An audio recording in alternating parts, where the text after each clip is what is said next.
யாரும் யாரையும் மாத்தவும் முடியாது, யாரும் ஒளி கொண்டு வரவும் முடியாது. அவங்களா மாறணும். மத்தவங்க குறைய புரிஞ்சுக்காதவங்களை ஓரளவுக்கு மாத்திடலாம். ஆனா தன் குறைய புரிஞ்சுக்காதவங்களை யாராலையும் மாத்தவே முடியாது. என்ன மன்னிச்சிருங்க. நான் ஒரு தடவை முடிவெடுத்தா அது முடிவுதான்.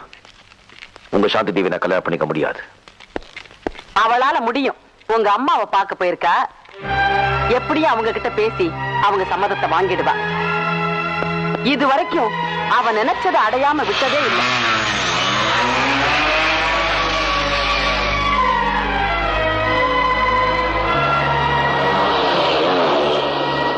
வணக்கம்.